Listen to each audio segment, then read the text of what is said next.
자, 이제 제2절 부가가치세법 총칙으로 넘어갑니다. 이제 우리는 이 총칙에서요, 부가가치세법상 납세 의무자는 누구인지, 그리고 세금 부과의 기준이 되는 과세기간은 어떻게 되는지, 신고 납부를 하는 납세지는 어디인지, 그리고 사업자 등록은 어떻게 하는지 등의 내용을 살펴보게 되는데요. 자, 먼저 2.1 납세 의무자입니다. 거기 1번의 첫 번째 줄을 보시면 파란색 한번 읽어볼까요? 부가가치세의 납세 의무자는 사업자이다 이렇게 돼 있고요. 그 밑에 또 그러므로부터 시작하는 파란색을 한번 읽어봅시다. 사업자가 지게 되는 부가가치세의 납세 의무란 공급받는 자로부터 부가가치세를 거래징수하여 납부하여야 할 의무일 뿐이다 이렇게 돼 있죠. 자, 우리가 앞에서도 배웠지만 부가가치세법상 납세 의무자는요, 사업자입니다. 그리고 여기서 납세 의무라고 하는 것은 내 돈을 납부하는 게 아니라 걷어다가 내는 의무를 얘기하는 거죠. 그죠? 자, 그 밑에 교재 양가로 1번에 사업자의 개념이 나옵니다. 한번 봅시다. 사업자란 사업 목적이 영리든 비영리든 관계없이 사업상 독립적으로 재화 또는 용역을 공급하는 자이다 이렇게 되어 있는데요. 우리 이거를 조금 더 쪼개서 한번 구체적으로 살펴봅시다. 자, 우리가 사업자라고 하면요, 영리, 목적, 유무에 관계없이 사업상 독립적으로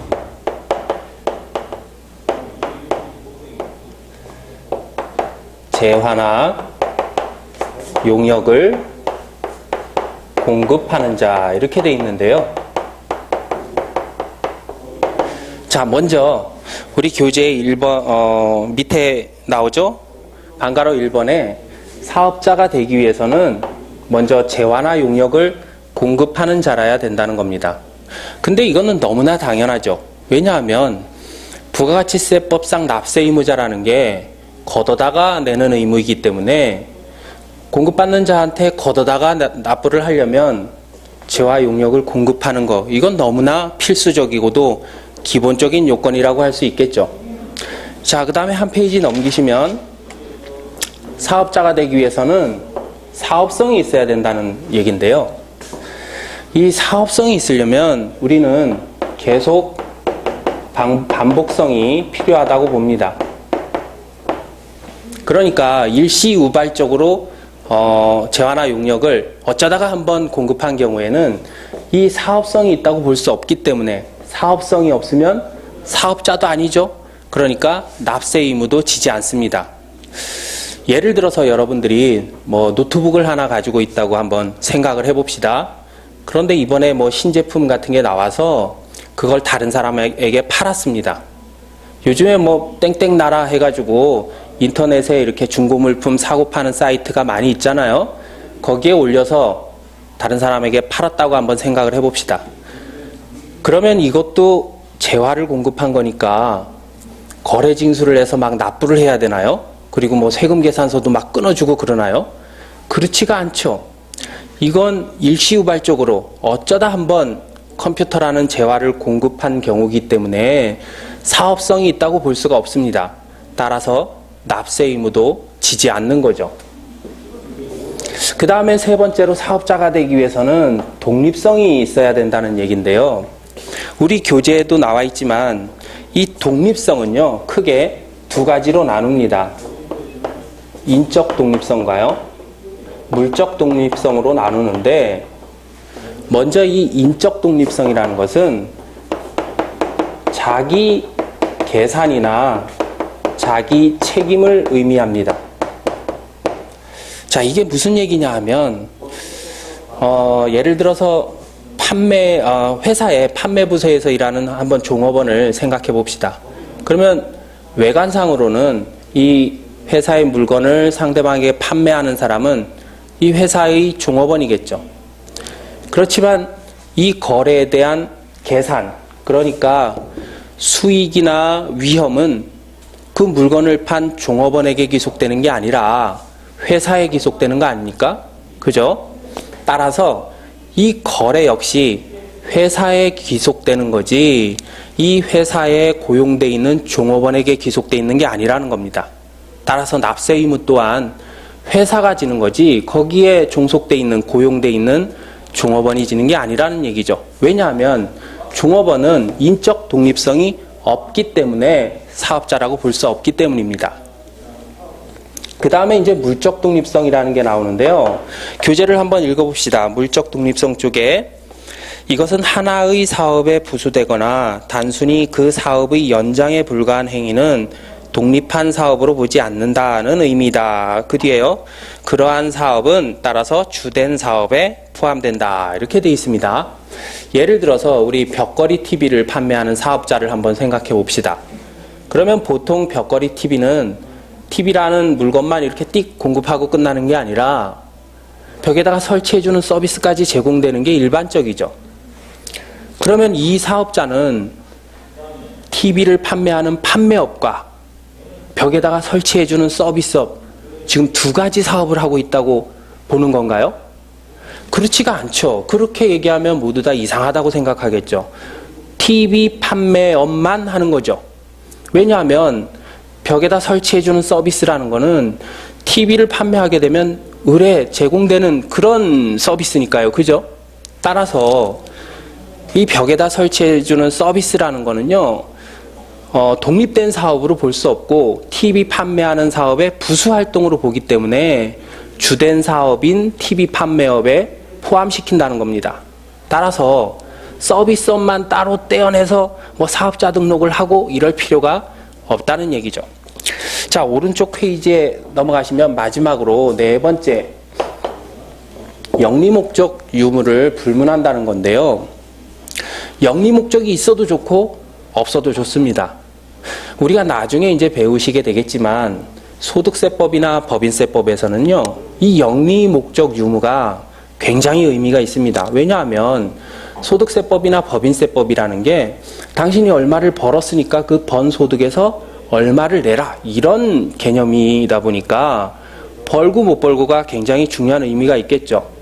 그렇지만 부가가치세는 그렇지가 않습니다. 앞에서도 계속 말씀을 드렸지만 부가가치세법상 납세 의무라는 거는 걷어다 내는 의미라는 거죠. 그러니까 벌었던 못 벌었던 관계없이 당신이 물건을 공급했으니까 그 공급받는 자에게 걷어다 내라 이런 개념이기 때문에 벌고 못 벌고 영리 목적이 있던 없던 중요하지가 않다는 얘기입니다. 그 밑에 파란색으로 된 글씨를 한번 봅시다. 부가가치세의 납세 의무자에는 국가 지방자치단체와 지방자치단체 조합도 포함된다 이렇게 돼 있는데요. 우리 나중에 또 배우시겠지만 법인세법에서는요. 이 국가나 지방자치단체 등은 아예 처음부터 비과세법인으로 제외시켜 놓고 있습니다. 왜냐하면 국가가 자기한테 세금을 내봤자 이쪽 주머니에서 꺼내서 이쪽 주머니에 집어넣는 거하고 별 차이가 없잖아요. 그죠? 따라서 그렇기 때문에 국가 등이나 지방자치단체는 과세법인으로 해봤자 별 의미가 없는 겁니다. 그러나 부가가치세법은 그렇지가 않습니다. 자기 돈 내는 게 아니라 걷어다 내는 거기 때문에 어떤 거래에 있어서 중간 매개적인 역할을 수행할 뿐이라는 거죠. 따라서 국가 등이라고 할지라도 이런 중간 매개적 역할을 수행 못할 이유가 없다는 겁니다. 따라서 원칙적으로 우리 교재에 나와 있는 것처럼 부가가치세법에서는 국가나 지방자치단체 등도 납세 의무자에 포함시킵니다. 물론 이제 우리가 뒤에서 배우겠지만 결국 국가나 이 지방자치단체 등은 부가가치세법상 면세 사업자라고 해가지고 나중에 이제 납세 의무를 부담하지 않거든요. 그러나 이거는 뭐 원칙적으로 근본적으로 그렇게 해야 될 이유가 있어서 그런 게 아니라 다분히 어떤 정책적인 그런 측면이라고 볼 수가 있습니다. 따라서 법인세법에서 원칙적으로 국가나 지방자치단체 등을 비과세법인으로 제외시킨 거하고는 조금 차이가 있다고 할 수가 있겠죠. 그 밑에 보시면 양가로 이번에 사업자의 분류가 나오는데요. 파란색 글씨를 한번 봅시다. 납세 의무자는 이러한 면세 사업자를 제외한 사업자, 즉 이른바 과세 사업자에 한정하는 것이며 영세율에 적용을 받는 사업자도 여기에 포함된다. 이렇게 돼 있는데요. 저는 그 밑에 있는 도표를 보고서 여러분들에게 설명을 드리겠습니다.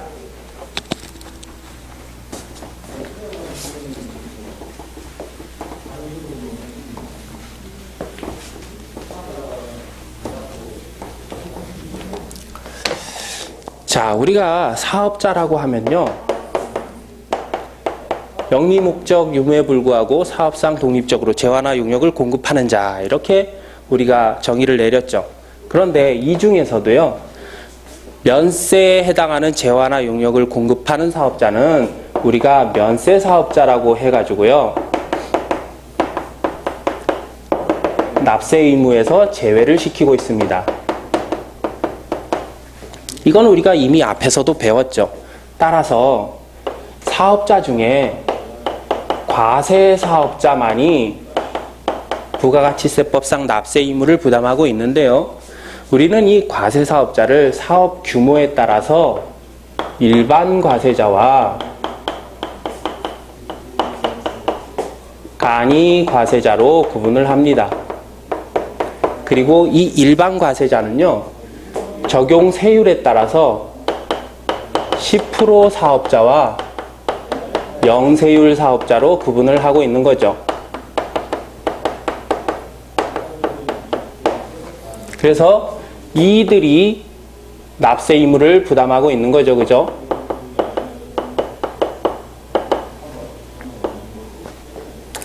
우리가 앞에서도 배웠지만요, 이 면세 사업자의 위치는 여기입니다.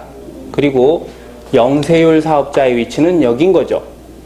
어떻게 보면 면세 사업자, 영세율 사업자 어떻게 비슷해 보이지만 면세 사업자와 영세율 사업자의 카테고리가 완전히 다르다는 것을 우리는 시각적으로도 한번 구분해 둘 필요가 있습니다.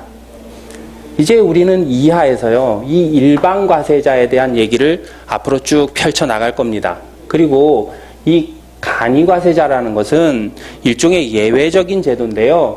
이거는 구절에서 한꺼번에 설명을 드리도록 하겠습니다. 자, 우리 한 장을 넘겨볼까요? 그러면 재화의 수입에 대한 납세 의무자가 나오는데 첫째 줄에 봅시다. 재화를 수입하는 자는 부가가치세를 납부할 의무를 진다. 이렇게 되어 있는데요. 그렇습니다. 재화 수입자도 부가가치세법상 납세 의무자입니다.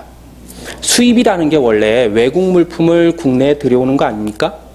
그러면 원칙적으로 볼 때는 외국의 공급업자가 거래징수의 주체가 돼서 우리나라 수입업자한테 거래징수를 해서 그걸 다시 우리나라 세무서에 납부를 해줘야 된다는 건데, 이거는 사실 기대할 수 있는 게 아니죠. 기대하기가 어렵죠. 그죠? 또 그뿐만 아니라 우리는 앞에서도 배웠지만 수입재화에 대해서는 뭐를 따랐죠? 그렇죠. 소비지국 과세 원칙이라는 기준을 따랐습니다. 따라서 우리나라 국경 안으로 들어오는 외국 물품에 대해서는 우리나라의 부가가치세를 과세해야 된다는 얘기인데, 이걸 누가 하느냐? 바로 세관장이 하고 있습니다. 세관장은 어차피 수입 물품에 대해서 관세를 때리는 사람이니까 관세를 부과하면서 부가가치세도 좀 부과해주면 쉽고 용이할 거 아니냐, 이런 생각인데요. 따라서 재화를 수입하는 자들은요, 관세도 부담하면서 동시에 부가가치세도 신고 납부하게 이렇게 되어 있습니다. 지금까지 우리가 이제 납세 의무자를 쭉 배웠는데요. 우리 교재를 한번 가만히 보시면 이 교재가 어떻게 구성이 되어 있냐면, 자, 납세 의무자에 대한 내용을요, 구분을 하고 있죠. 1번, 재화나 용역을 공급하는 경우, 그죠?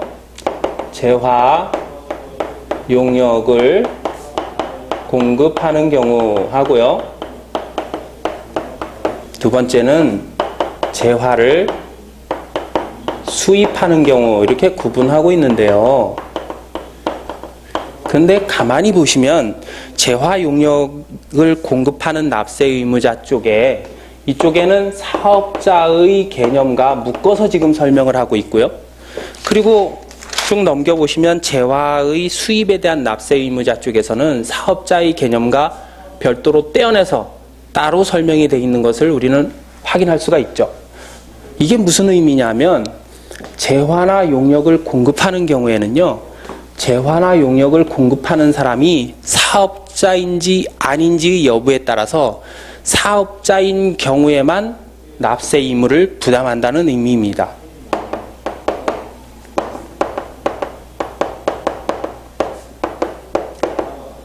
그러나 재화를 수입하는 경우에는요, 그게 아니라 재화를 수입하는 자가 사업자이든 사업자가 아니든 관계없이 무조건 납세 의무를 부담한다는 얘기인데요.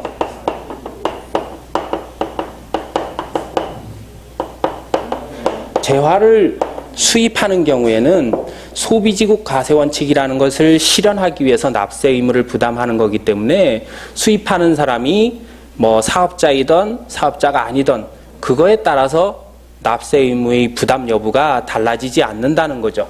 그러니까 이 내용을 아주 중요한 내용이니까 여러분들이 꼭 좀 기억을 해 두셨으면 좋겠습니다. 재화 용역을 공급하는 경우에는 공급하는 자가 사업자인 경우에만 납세 의무를 부담하고 있고요.